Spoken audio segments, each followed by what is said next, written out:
Bueno, y con más de 15.000 encuentros locales autoconvocados, finaliza este martes el proceso que duró más de 2 meses para dar inicio el 23 de julio a los cabildos provinciales y regionales. Para conversar sobre el proceso constituyente nos acompaña justamente la cientista político Claudia Geysa, que le damos la bienvenida. ¿Cómo está?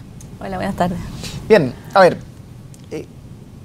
¿cuál es la importancia que se le da a este proceso como para partir el piso ahí de la conversación? Bueno, yo creo que la idea de ¿qué significa constituyente? Significa coinstituir, ¿no?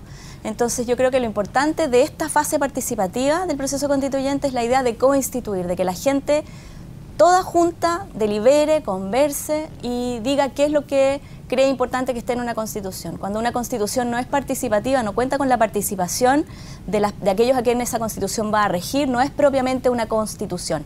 Y por lo tanto, esa definición que toma como punto de partida la noción semántica de coinstituir, implica participación de las personas que van a ser regidas por la Constitución y por lo tanto una Constitución impuesta no sería propiamente una Constitución, no podría considerarse.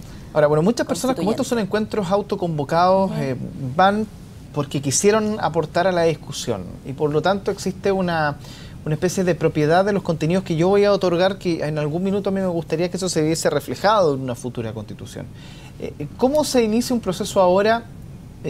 ¿O cómo se logra discriminar un poco ahora ese contenido que es tan propio de cada persona, pero donde claramente no se va a poder absolutamente todo poder coincidir en un solo texto?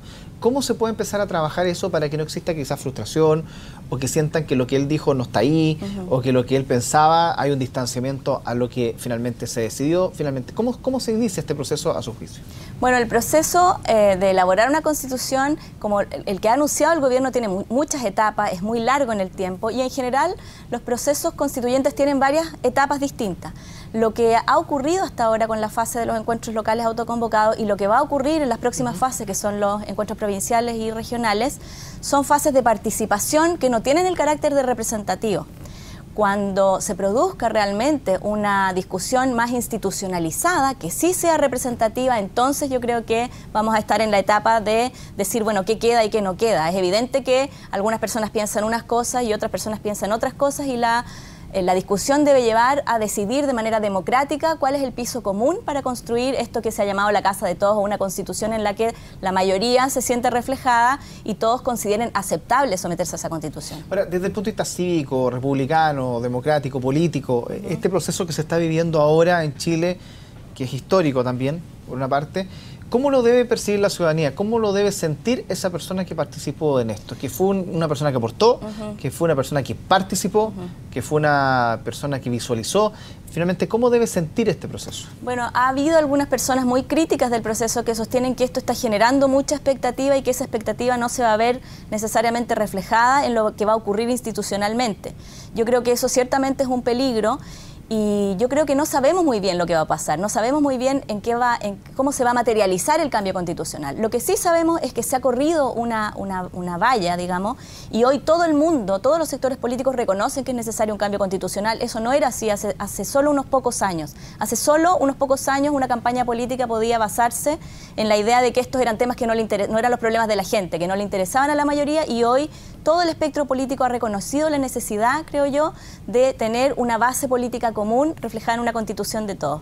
Pero lo que yo creo es que este proceso de diálogos constitucionales, porque en realidad lo que hay es una dimensión quizá más expresiva de la voluntad de la gente, pero no vinculante.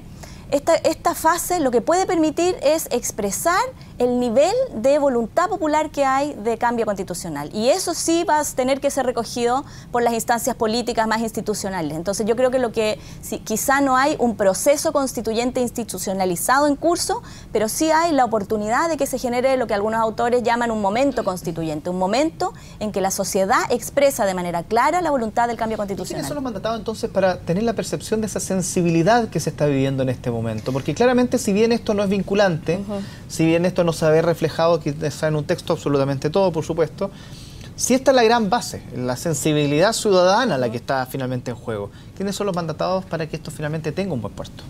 Bueno, yo creo que aquí tiene que producirse una comunicación más fluida entre la expresión ciudadana y la expresión política. Si esto que hemos llamado un movimiento ciudadano, participativo, no se convierte en político, yo creo que efectivamente puede ser puede ser contraproducente y puede generar frustración y puede generar rabia, ¿no? Había un profesor, Gabriel Negrete, un profesor que se dedica a los temas constitucionales, decía: lo único peor que no consultar al pueblo es consultarle y después no hacerle caso, ¿no? Y ciertamente eso podría ser una bomba de tiempo.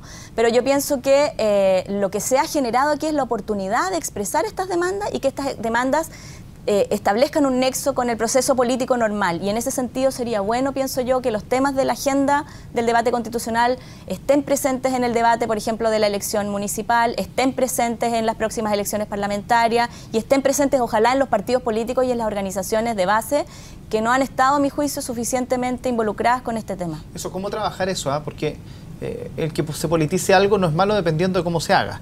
Pero vienen elecciones municipales y vienen elecciones presidenciales. Y sabemos muchas veces en lo que entra en los conglomerados políticos, los partidos políticos, con tal de poder lograr ciertos objetivos. Y esto ha sido una bandera de lucha bastante potente por uno u por otro lado. ¿Cómo lograr consensuar un término de trabajo que finalmente este tirón de distintos sectores políticos no termine desvirtuando un proceso tan importante? Lo que pasa es que se ha dicho también que no se quiere politizar el proceso, y eso para mí es un contrasentido. El debate constitucional es un debate político por esencia y no hay que tenerle tanto miedo a la política.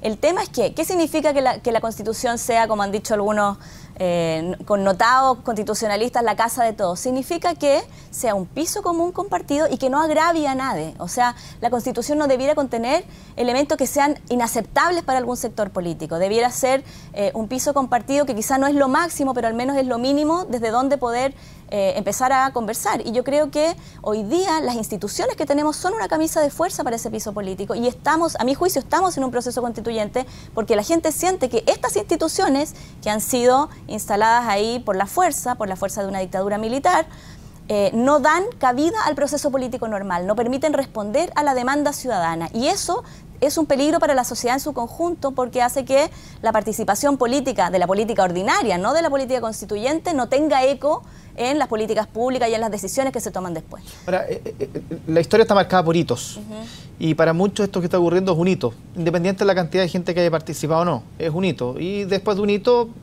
la historia será la encargada de ver cómo se evalúa eso, lo que viene a posterior. A su juicio, no hay bola de cristal, pero a su juicio este hito, ¿qué es lo que está marcando en Chile?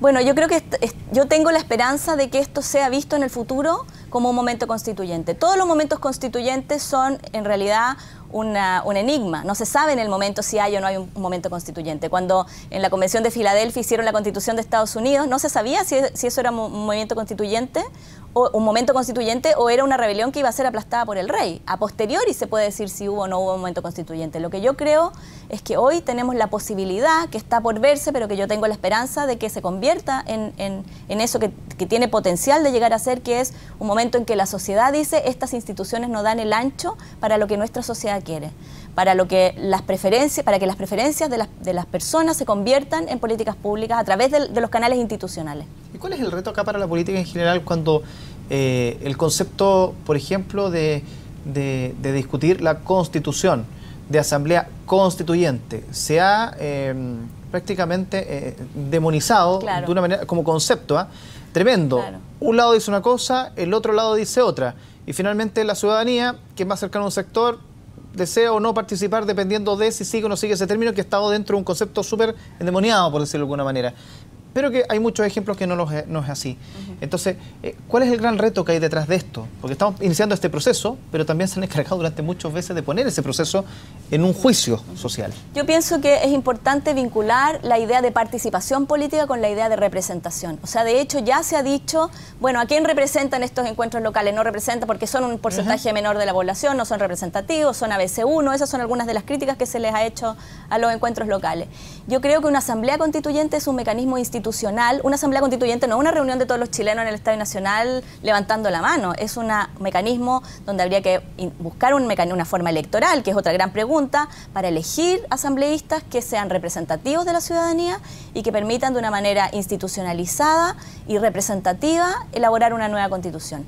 Entonces, en ese sentido, yo creo que uno de los retos es vincular la idea de representación con la participación y entender que sin participación ninguna institución puede ser representativa, que es lo que se ha tratado de hacer con la política chilena en los últimos años, establecer un sistema representativo casi sin participación o de muy baja participación. Y por otro lado, creo que un desafío de los políticos hoy día es superar la mirada de corto plazo y ver el momento histórico en el que está Chile y entender esto como una oportunidad de construir un Chile que sea más compartido, que sea de todos y que supere la traba que nos legó la dictadura, que es la Constitución del 80. Excelente. Bueno, vamos a ver cómo vienen los procesos de ahora en adelante. A ver cuánto de esto se logra, cómo lo va la historia. Cómo va la historia. Muchas gracias, Claudia. Gracias. Que esté muy bien.